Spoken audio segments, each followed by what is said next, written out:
자, 우리 이제 함께 말씀을 보실 때 사도행전 13장 1절부터 12절 말씀 함께 교독하도록 하겠습니다.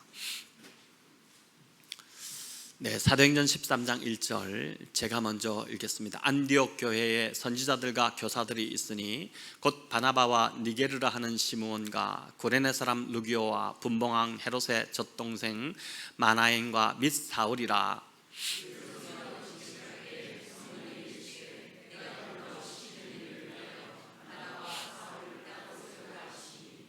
이에 금식하며 기도하고 두 사람에게 안수하여 보내니라.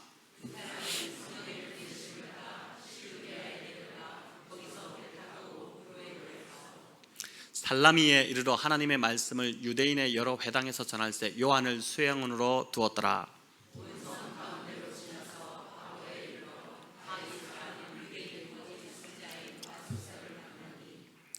그가 총독 서기오 바울과 함께 있으니 서기오 바울은 지혜 있는 사람이라 바나바와 사울을 불러 하나님의 말씀을 듣고자 하더라.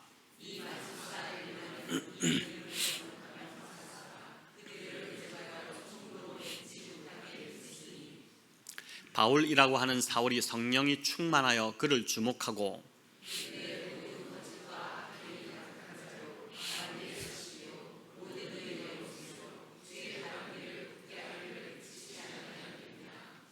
보라, 이제 주의 손이 네 위에 있으니 네가 맹인이 되어 얼마 동안 해를 보지 못하리라 하니 즉시 안개와 어둠이 그를 덮어 인도할 사람을 두루 구하는지라. 이에 총독이 그렇게 된 것을 보고 믿으며 주의 가르치심을 놀랍게 여기니라. 아멘. 네, 명절 잘 보내신 줄 믿습니다.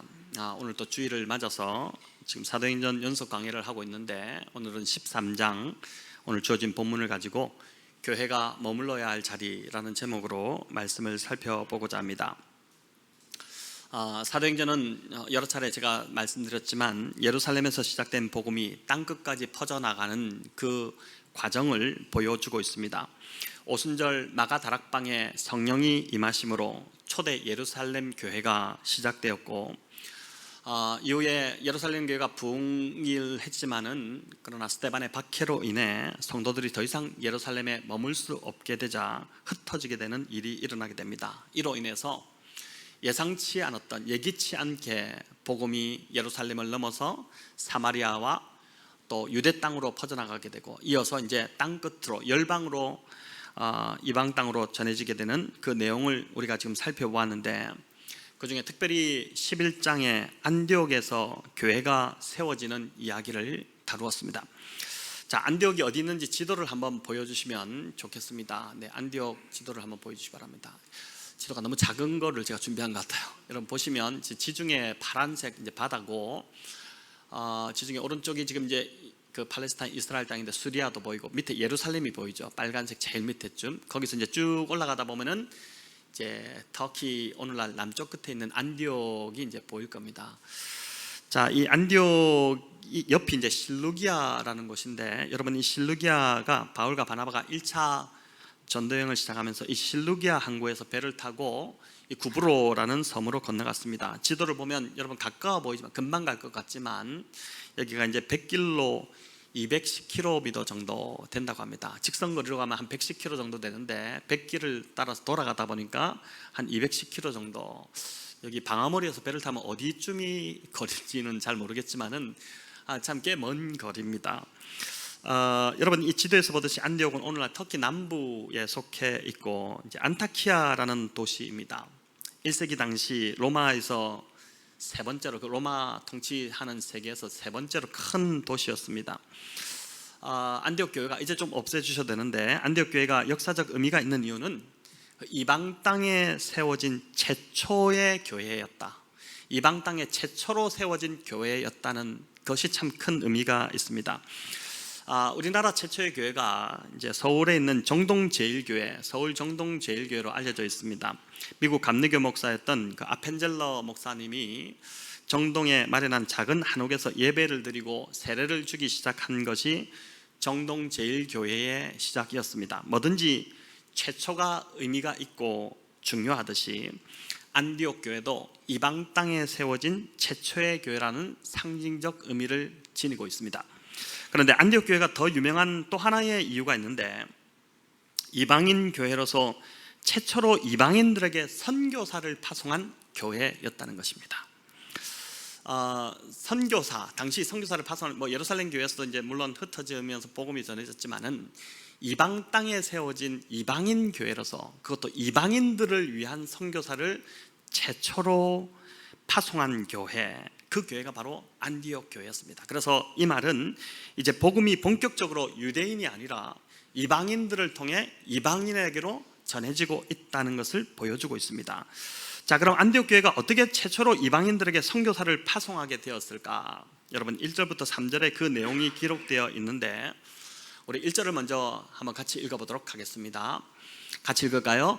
안디옥 교회에 선지자들과 교사들이 있으니 곧 바나바와 니게르라 하는 시몬과 구레네 사람 루기오와 분봉왕 헤롯의 젖동생 마나엔과 및 사울이라. 자, 이 말씀을 좀 띄워봐 주시면 여기 보면 5명의 이름이 나옵니다. 먼저 바나바는 안디옥 교회가 세워질 때 예루살렘에서 파송했던, 안디옥 이방교회가 세워지니까 목회자가 필요하니까 그 목회자 역할을 감당할 사람으로 예루살렘 교회가 파송한 사람이 바로 이제 이 지도자가 바나바입니다. 그 다음은 여기 보니까 니게르라고 하는 시므온이 나옵니다.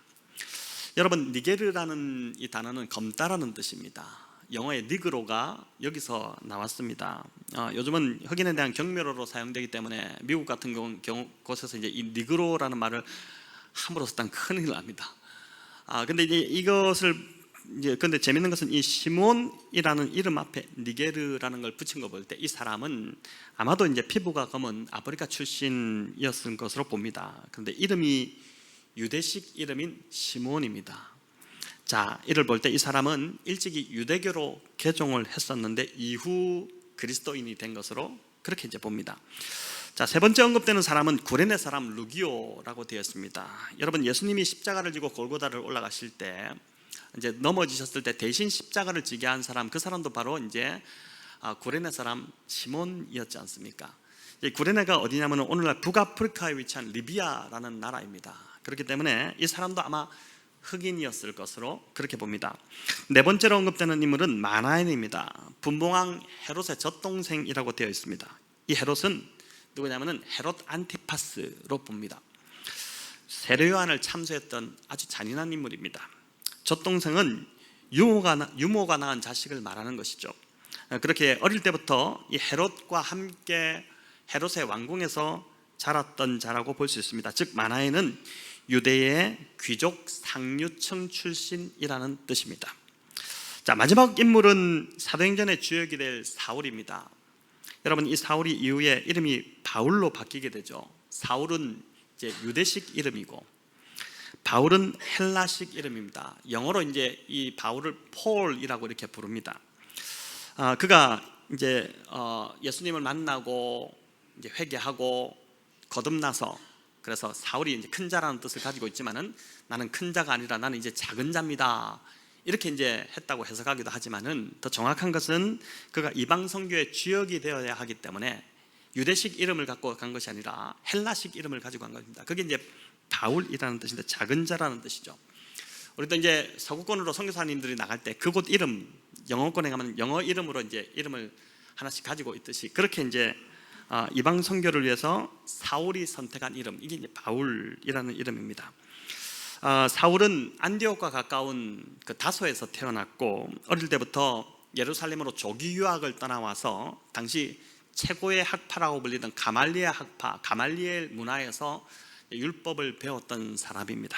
그렇기 때문에 율법에 있어서는 사울을 따라올 자가 없을 정도로 탁월한 사람이 바로 이 사울이었습니다. 자, 이렇게 여러분 안디옥 교회의 지도자 5명을 살펴보니까 어떻습니까? 피부색도 다르고 배경도 다르고 출신도 배움의 수준도 다 다릅니다. 자, 무엇을 말하는 것일까요?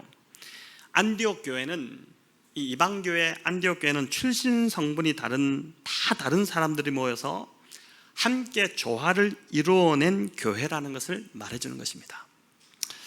자, 안디옥 교회가 최초의 이방인 선교라는 위대한 사명을 감당할 수 있었던 이유, 그 힘은 바로 이렇게 교회의 하나됨에 있었다는 것을 보여주는 것입니다. 그래서 교회는 그 무엇보다도 하나됨을 지키기 위해서 힘써야 한다는 것입니다. 이게 사도행전 13장을 시작하며 이 본문 말씀이 우리에게 주시는 교훈이라고 할 수 있습니다. 주님이 이 땅에서 십자가를 지시기 전 마지막으로 하신 기도는 다름 아닌 제자들을 위한 기도였습니다. 또한 이 기도는 우리를 위한 기도이기도 할 것입니다. 그리고 그 제자들을 위한 기도에서 가장 비중 있게 하신 기도의 내용은 다름 아닌 제자들의 하나됨이었습니다. 하나님 아버지, 이 제자들에게 능력을 부어주시옵소서. 하나님 아버지, 이 제자들에게 기적을 행하는 그 은사를 주시옵소서. 무슨 이런 간구를 하신 것이 아니라 주님, 이 제자들이 아버지의 이름으로 하나 되게 해주시옵소서. 그 기도를 했던 것입니다. 제자들이 하나 되지 않고서는 절대 복음 사명을 감당할 수 없다는 것을 우리 주님이 너무 잘 아셨기 때문에 그런 것입니다. 여러분, 그렇기 때문에 사단은 오늘도 무엇보다 교회의 하나됨을 깨트리려고 온갖 시도를 다 하고 있습니다.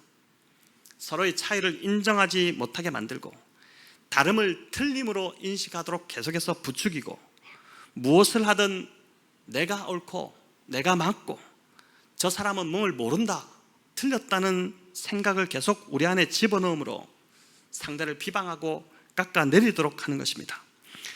하지만 안디옥 교회는 참 성숙한 교회였죠. 여러분, 교회 서로의 배경과 출신과 사회적 지위와 배움의 수준이 다 달랐어도 서로를 용납하고 받아들임으로 하나됨을 힘썼습니다. 그 결과 최초의 이방인 선교라는 아주 위대하고 영광스러운 사명을 감당할 수 있었던 것입니다. 지금까지도 이 안디옥 교회는, 여러분 주변에 우리 교회 이름을 볼 때 안디옥 교회라고 부르는 교회들이 얼마나 많습니까? 그 참 영광스러운 이름으로 지금까지도 내려오고 있는 이유는 바로 교회가 이 하나됨을 깨트리지 않고 이 하나됨을 힘썼기 때문에 이런 결과를 맞았다는 것입니다. 저희 교회가 하나됨을 잃어버림으로 이제 주님께서 저희 교회를 통해 하실 위대한 일을 놓쳐버리는 안타까운 일들이 일어나지 않기를 저는 간절히 바랍니다. 교회를 같이 하다 보면 내 마음에 안 들 수 있습니다. 어떻게 내 마음에 다 들겠습니까? 제가 그때 바자회 때 그 주일 칼럼에서도 말씀드렸지만 사람마다 일을 처리하는 방식이 다 다르고 속도도 다르고 경험이나 생각도 다 다릅니다. 특별히 일을 잘하시는 분들은 이런 부분들이 유독 더 잘 보일 수 있습니다. 다른 사람이 보이지 않는 것도 그분 눈에는 보이는 것입니다. 근데 저는 사실 잘 안 보입니다. 이렇게. 근데 일을 잘하고 일머리를 잘 알기 때문에 그런 것이죠. 그러니 다른 사람이 답답해 보일 수 있습니다. 그렇다고 해서 내 주장을 강하게 펼친다면 공동체는 상처를 입을 수밖에 없다는 것입니다. 여러분, 주님을 따르는 이 길은 자기를 부인해야 갈 수 있는 길입니다. 주님은 누구든지 나를 따라오려거든 자기를 부인하고 자기 십자가를 지고 나를 따를 것이니라고 말씀하셨습니다. 그래서 자기를 부인한다는 이 말은 십자가의 자아를 못 박았다는 뜻입니다. 이미 저와 여러분은 십자가에서 옛 자아가 죽은 자들임을 믿습니다. 오늘 우리가 찬양에서도 그런 고백을 했지만 이미 우리는 옛사람이 십자가에서 다 죽은 자들입니다. 자아가 여전히 펄펄 살아있다면, 여전히 망각하고 계속해서 내 안에서 예수 그리스도가 사시는 것이 아니라 내가 살고 있다면 아직도 십자가를 통과하지 못했다고 볼 수 있습니다. 교회의 하나됨은 나보다 남을 낮게 여기는 것이 아니라 낮게 여기라는 바울의 명령을 진심으로 순종할 때만이 가능한 일임을 믿으시기를 바랍니다. 이제 11월이면 청소년부와 초등부가 새로운 공간에서 예배를 드리게 됩니다. 여러분, 이 얼마나 감사하고 기쁜 일입니까? 한국교회에서 지금 한국교회가 주일학교가 점점 사라지고 있는 상황입니다. 저희 동기 목사님들 같이 신학교 신대원을 졸업하고 지금 담임 목회하고 있는 목사님들이 참 많습니다. 이야기를 들어보면 정말 저희 동기 목사님들 교회에서도 지금 주일학교가 문을 닫는, 아이들이 없어서 어쩔 수 없이 주일학교를 운영하지 못하는 이런 교회들이 많이 있습니다. 여러분, 이러한 때에 저희는 오히려 공간이 부족해서 아이들 예배와 교육을 위한 공간을 매입하게 되었으니 이보다 더 큰 은혜가 어디 있겠습니까? 감사할 일이 교회 안에 넘치고 있는 이때에 사단은 더 공격하려고 할 것입니다.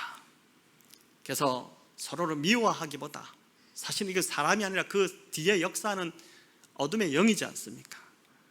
서로의 허물을 덮어주고 더 사랑으로 하나됨을 우리가 힘써야 할 것입니다. 그래야지만 주께서 저희 교회를 계속해서 들어 사용하실 수 있지 않겠습니까? 이제 2절 3절은 교회가 바나바와 사울을 어떻게 세우게 되었는지 그 과정을 우리에게 보여주는데, 우리 2절을 같이 한번 읽어보겠습니다. 주를 섬겨 금식할 때에 바나바 사울을 따로 세우라 하시니. 아멘.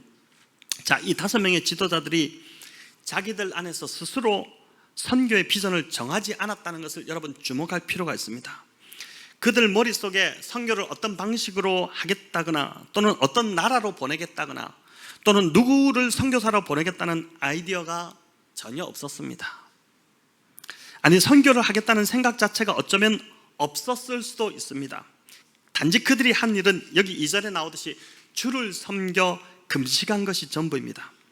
여러분, 주를 섬긴다는 말은 우리말로는 교회 일을 하고 봉사했다는 뜻으로 그렇게 보이지만은 원어를 보면은 이 주를 섬기다는 말은 예배했다는 뜻입니다.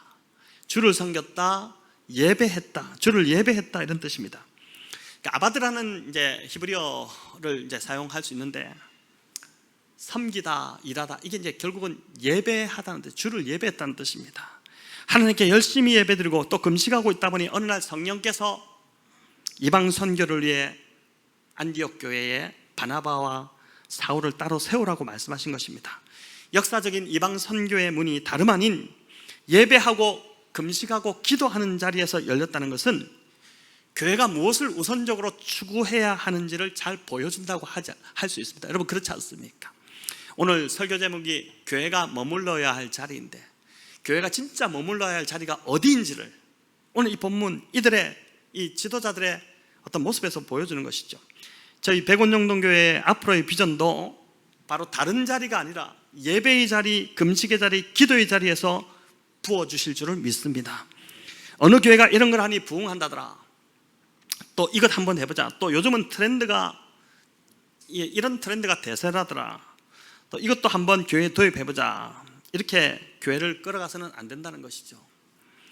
또 교회는 회의가 필요하지만 회의를 통해서 방향이 제시되는 것도 아니라는 것입니다. 함께 의논하는 것은 필요하겠지만 교회는 철저히 성령이 주인이 되셔서 성령이 원하시는 방향으로 이끌어 가시도록 온 성도가 함께 기도의 자리에 모여 기도하고 주의 뜻을 묻고 듣는 기도에 힘써야 한다는 것입니다. 우리가 해야 할 일은 성령의 뜻이 무엇인지 분별하고 그 뜻에 순종하는 것이 되어야 할 것입니다. 안디옥 교회 지도자들은 정말 보니까 본질에 잘 집중해서 본질이 무엇인지를 잘 붙들었습니다. 예배와 금식인데, 예배는 나의 주인이 예수님이심을 인정하고 선포하는 행위입니다. 예배는 단지 설교를 듣는 시간이 아니라 예수님이 나의 경배를 받으시기에 합당하신 분이심을 인정하고 고백하는 시간입니다. 그래서 우리가 예배를 시작하며 함께 찬양하고 또 기도를 통해서 그 고백을 오늘도 들으셨지 않습니까? 여러분, 찬양을 하면서 그냥 노래가 좋아서 멜로디가 좋아서 이렇게 부르는 것이 아니라 이 찬양을 통해서 진짜 하나님이 나의 주인이십니다, 이 고백을 드리는 것, 이 행위가 바로 예배이지 않습니까? 또 설교도 그냥 좋은 말씀 듣는 시간이 아니라 이 시간을 통해 주인 되신 주님께서 내 삶에 직접 말씀하시도록 하는 시간인 것입니다. 나의 잘못된 부분을 책망하시기도 하고 때로 위로하시며 회복하시기도 하고 비전을 주시기도 하는 시간, 바로 그 시간이 하나님의 말씀을 듣는 시간이죠. 이 예배를 이들이 집중했다는 것이고 또 금식을 했습니다. 금식은 음식을 끊는 행위죠. 단식도 음식을 끊습니다. 그러나 단식은 건강을 위해서 또 다이어트를 위해서 하지만 금식은 내 영을 위해서 하는 것입니다. 사람이 살아갈 힘을 먹는 음식을 통해서 얻게 되는데, 그 힘의 근원인 음식을 끊는다는 것은 곧 이제는 내 힘으로 하지 않고 오직 주님이 주시는 힘, 주님이 힘을 주셔야 내가 살 수 있습니다, 그 고백이 바로 금식인 것입니다. 주님 없이는 살아갈 수 없다는 절박한 고백, 하나님이 힘을 주셔야지만 내가 살 수 있다는 고백, 그 고백을 보여드리는 것이 바로 금식인 것입니다. 이렇게 교회의 지도자를 비롯한 온 성도가 예배와 기도와 금식을 통해 온전히 하나님을 의지하게 될 때 교회를 분열시키려는 어둠의 영은 떠나가게 될 것이고 교회가 하나됨을 지켜내게 될 줄을 믿습니다. 이제 4절부터 12절은 구보로 섬에서 일어난 일을 소개합니다. 여러분 5절에 나오듯이 우선 바나바와 사울은 살라미라는 도시에 이르렀습니다. 살라미는 구브로의 동쪽 끝쪽에 있는 도시인데 이전에는 이곳이 수도였지만 주전 한 15년 정도에 일어난 지진으로 인해서 이 살라미가 파괴되게 됩니다. 그러면서 서쪽에 있는 바보로 이제 수도를 옮겼습니다. 그래서 바울 일행도 여기 보니까 6절에 나오듯이 섬을 가로질러 바보로 이동을 해갑니다. 우리말로 바보인데 이름이 참 바보스럽게 지었지 않습니까? 바보가 뭔가? 근데 이게 바보가 아니라 파포스라는 이제 도시입니다. 파포스. 근데 이 바보는 다시 신바보와 구바보로 나뉘어져 있다고 합니다. 신바보, 구바보, 올드타운, 뉴타운 개념입니다. 당시 바보는 비너스 숭배의 본거지였다고 그래요. 비너스가 미의 여신이지 않습니까? 여러분 그 영향으로 이 바보의 문화는 굉장히 지저분했습니다. 코리안 하면 한국 사람을 코리안이라고 하듯이 바보, 파포스, 파피안이라고 하면 바보 사람들을 의미하는 것인데 이 뜻이 뭐냐면은 성적으로 문란한 사람들을 의미했다고 합니다. 그 대명사가 될 정도로 이 도시가 굉장히 지저분하고 문란했습니다. 근데 이 바보에서 바나바와 사울이 복음의 해방꾼을 만나게 됩니다. 아주 지저분한 한 인간을 만나게 되는데 6절을 우리 같이 한번 읽어보겠습니다. 온 섬 가운데로 지나서 바보에 이르러 바 예수라 하는 유대인 거짓 선지자인 마술사를 만나니. 아멘. 자, 여러분 여기 보십시오. 이 구절을 보면은 뭐라고 합니까? 그가 유대인이고 거짓 선지자였고 마술사였다는 것을 보여줍니다. 구약의 율법에 의하면 유대인이, 하나님의 백성인 유대인이 마술을 행하면 돌로 쳐 죽이라고 했습니다. 그는 완전히 지금 이 사람은 율법에서 벗어난 삶을 살고 있었다는 뜻입니다. 그런데 그 이름이 바예수입니다. 여러분 바예수, 우리가 바디메오 알잖아요. 디메오의 아들, 바가 아들이라는 뜻이거든요. 디메오가 쓰레기라는 뜻인데 쓰레기의 아들, 참 이 이름도, 이 설교도 한편에 또 설교가 될 것 같은데 이게 바예수 하면은 그렇기 때문에 예수의 아들이라는 뜻입니다. 또 예수를 따르는 자라는 뜻입니다. 문의는, 그 이름을 보면 문의는 예수님을 따르는 자인데 삶은 거짓된 마술사의 삶이었다는 것입니다. 오늘도 여러분 이런 자들이 많이 있습니다. 겉은 예수님을 따르는 바예수인데 속은 복음과 전혀 다른 삶을 살아가는 자들입니다. 이는 사실 구분이 잘 안 가고 자기 자신도 속을 수 있습니다. 나는 굉장히 신앙생활 잘하는 사람, 나는 굉장히 경건한 사람으로 스스로 착각하고 신앙생활하고 있을 수 있다는 것입니다. 자, 그렇다면 어떤 사람이 바예수 같은 자들일까? 진짜인지 가짜인지 무엇을 보고 알 수 있을까? 우리 주님이 하나의 지침을 주셨죠. 예수님이 말씀하신 것은 그 사람의 삶을 보고 그 사람의 삶의 열매를 보고 그 사람이 어떠한지를 알 수 있다고 말씀하셨습니다. 자, 이 바예수가 어떤 사람인지, 어떤 인간인지 이 7절에 보면 나오는데 총독 서기오가 하나님의 말씀을 받으려고 하자 마술사 바예수가 적극적으로 해방을 놓기 시작합니다. 여러분 지금 복음을 들어야 될 사람에게 그 복음을 듣지 못하게 하는 이런 행위를 지금 하고 있는 것입니다. 그가 왜 해방을 놓았을까요? 서기오 총독이 예수님을 믿게 되면 첫 번째는 자신의 영향력을 잃게 되는 것이었고 지금 계속 영향력을 미치고 있었거든요. 두 번째는 자신의 밥줄이 끊어지기 때문이었습니다. 그간 이 바예수는 총독 옆에 붙여서 점을 쳐주며 총독을 조종하던 자였습니다.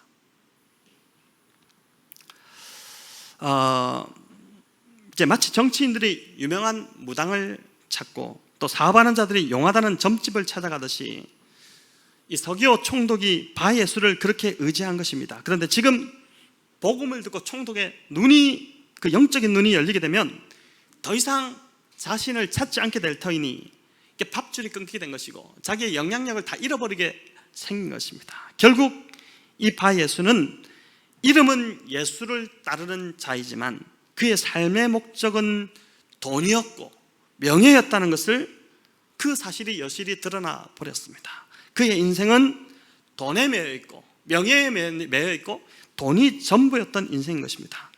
여러분, 저와 여러분의 삶의 목적이 무엇인가요? 저와 여러분 어떤 목적으로 이 땅을 지금 살아가고 계십니까? 오늘 예배 자리에 나오셨는데 또 지난 한 주간 좀 쉬셨지만은 열심히 지금 직장 생활도 하고 일도 하시고 이렇게 살아가시는데 과연 무슨 목적으로 살아가십니까?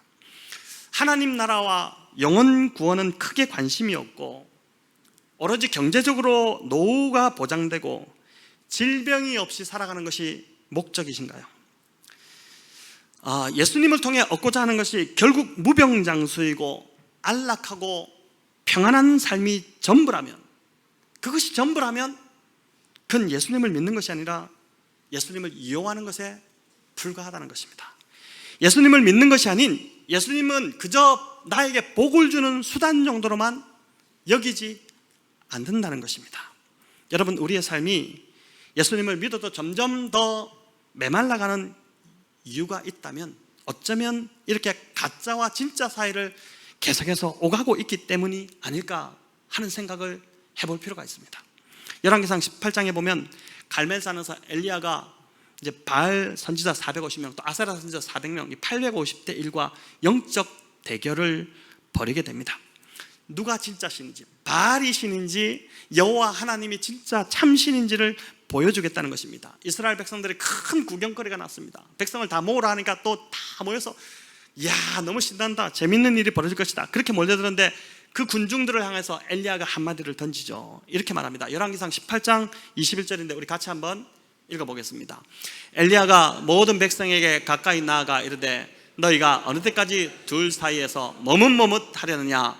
여호와가 만일 하나님이면 그를 따르고 바알이 만일 하나님이면 그를 따를지니라 하니 백성이 한 말도 대답하지 못하리라. 말 한마디도 대답하지 못하리라. 여러분, 여기 머뭇머뭇하다는 이게 헬라 원어를 보면 그 히브리 원어를 보면 갈짓자로 진짜와 가짜 사이를 왔다 갔다 한다는 뜻입니다.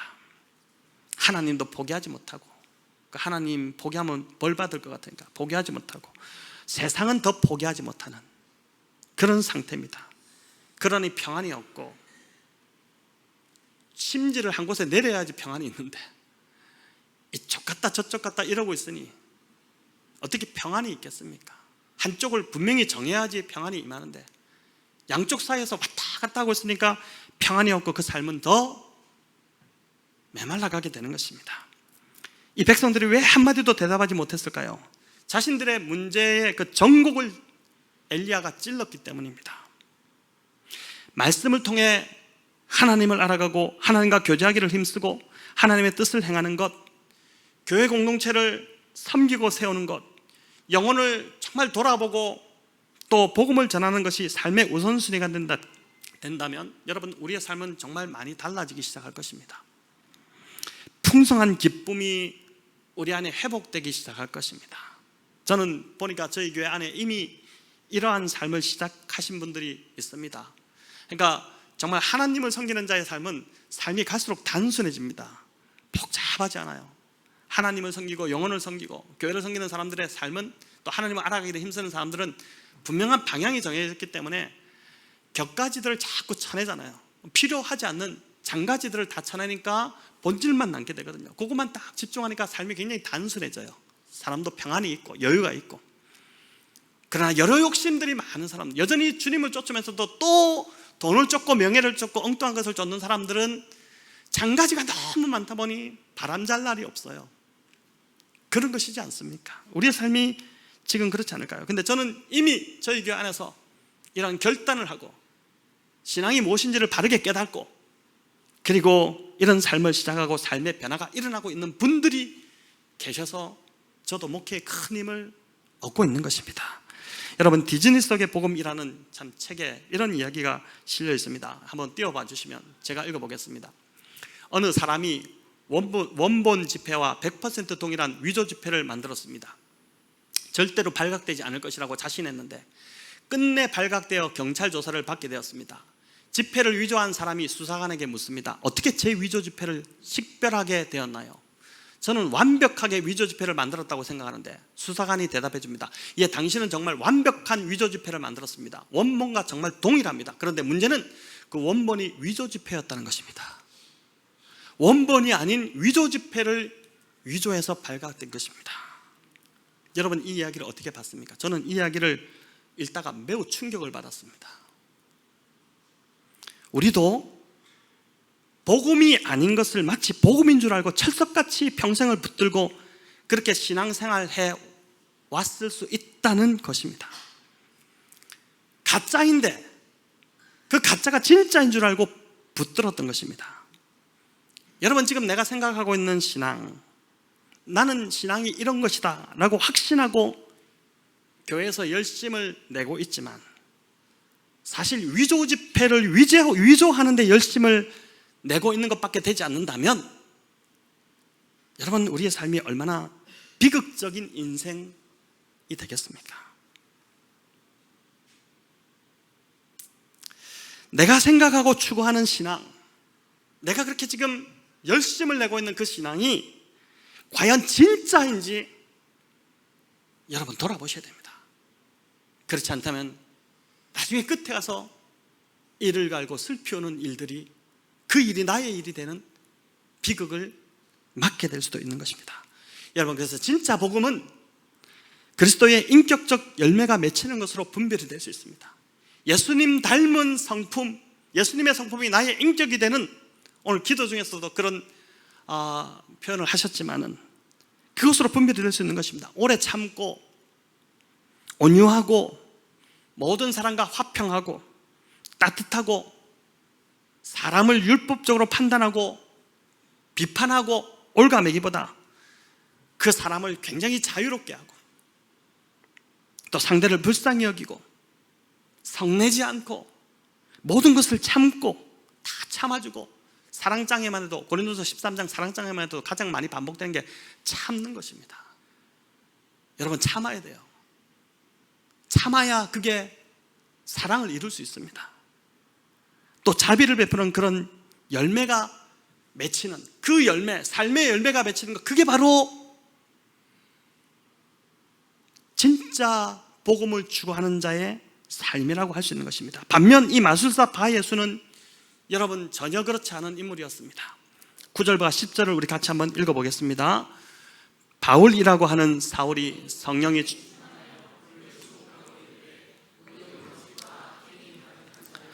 마귀의 자식이요 모든 의의 원수요 주의 바른 길을 굳게 하기를 그치지 아니하겠느냐.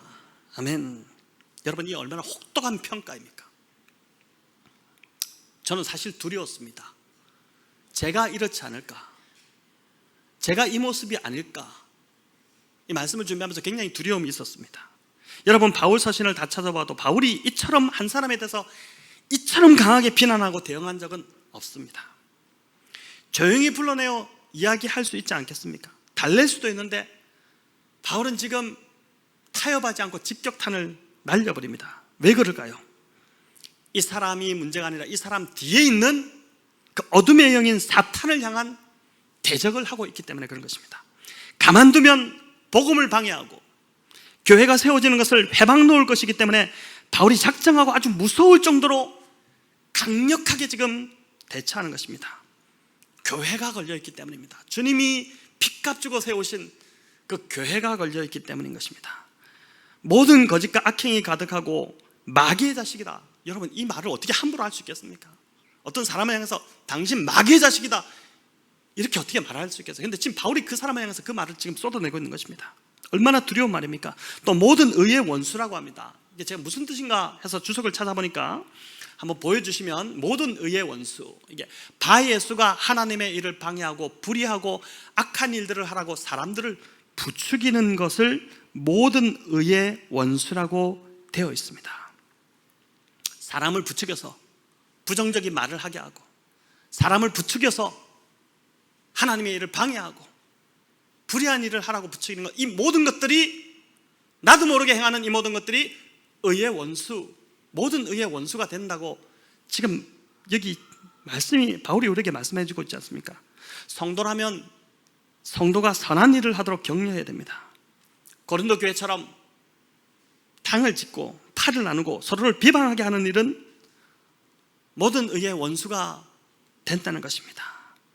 또 주의 바른 길을 굳게 한다는 이 말은 예수님을 통해서 구원에 이르는 그 길을 전하는 복음 선포, 복음이 선포되는 그 일을 회방했다는 것입니다. 바예수가 지금 총독 서기오 바울에 대해 이 총독에게 바울에 대해서 이상한 소문을 퍼뜨려서 그가 전하는 복음을 믿지 못하게 만들었다는 것입니다. 여러분, 한 사람을 매도해버리면 그 사람이 하는 모든 말은 다 신뢰가 안 되고 그냥 무너질 수밖에 없는 것이지 않습니까? 저를 포함한 여기 계신 우리 모든 성도님들, 오늘 이 말씀을 우리가 잘 붙들면 좋겠습니다. 교회의 하나됨을 깨뜨리려고 하는 이러한 모든 시도들이 다 여기에 지금 나와 있습니다. 저도 해당되고 우리 성도님들도 다 해당될 수 있습니다. 그래서 우리가 정말 두려움으로 이 말씀을 좀 받고 우리 자신을 살피고 더 이상 내 안에서 이러한 사단에게 이용당하는 그런 일들이 없도록 해야 될 것입니다. 여러분, 말씀을 전하는 자로 저희 부족함이 참 많다는 것을 제가 너무나 잘 알고 있습니다. 하지만 그로 인해 여러분 안에서 말씀이 막히지 않기를 간절히 바랍니다. 거의 다 그러지 않으실 것입니다. 하지만 혹 이제 어떤 부분에 있어서 저에 대한 어려움이 있으시다면 속에 담아두지 마시고 저를 찾아오십시오. 저는 언제든지 말씀을 들어드리고 또 나누고 그렇게 하겠습니다. 아니면은 목자님을 찾아가셔서 이 문제를 해결하셔야지만 여러분의 영이 죽지 않고 살아날 수 있습니다. 말씀의 통로로 저를 세우셨는데 여러분, 저와의 관계, 그래서 제가 이제 가능하면은 이제 참 지혜로운 우리가 당회가 세워지는 이유도 그런 것이지 않습니까? 직접적으로 성도와 목회자가 충돌하지 않도록, 그래야지만이 상처를 받지 않으니까. 여러분, 그래서 정말 여러분의 영이 죽지 않도록 그렇게 좀 행하시면 좋겠습니다. 오늘 이 이야기의 결말이 11절과 12절에 나옵니다. 우리 같이 한번 읽어보도록 하겠습니다.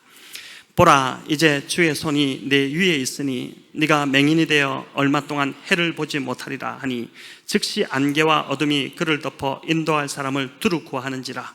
이에 총독이 그렇게 된 것을 보고 믿으며 주의 가르치심을 놀랍게 여기니라. 아멘. 여러분, 바울 자신도 이전에 다메섹으로 가는 길에 이러한 비슷한 경험을 했었습니다. 그걸 통해서 돌아왔죠.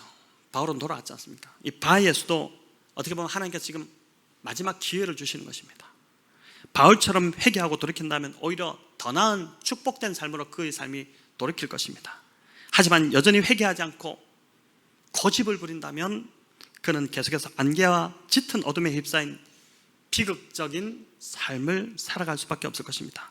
이 놀라운 기적을 보니까 너무 감사한 것은 총독 서기오가 예수님을 믿는 일이 일어나게 됩니다. 그 이야기로 본문이 해피엔딩으로 끝나게 됩니다. 총독이 예수님을 믿었으니 섬 사람들이 다 예수님을 믿지 않았겠습니까? 여러분, 그래서 지금도 이 사이프러스 이 섬은 기독교인 비율이 거의 70몇 %나 된다고 그래요. 물론 무슬림도 있지만 굉장히 많은 숫자가 이제 예수님을 믿고 있는 것이죠. 사랑하는 성도 여러분, 오늘 우리는 복음이 바나바와 바울을 통해 이방 지역으로 퍼져나가는 그 첫 장면을 13장을 통해 살펴보았습니다. 오늘 설교 제목이 교회가 머물러야 할 자리인데, 가장 먼저 머물러야 할 자리는 바로 하나됨을 힘써 지키려는 자리라고 말씀드렸습니다.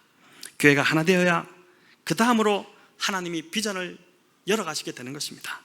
또 무엇보다 안디옥 교회가 예배하며 금식하고 기도할 때에 선교의 문을 열어주시고 또 교회의 비전을 부어주셨던 것을 우리 교회가 잘 받으면 좋겠습니다. 저희 교회뿐만 아니라 성도 개인도 마찬가지입니다.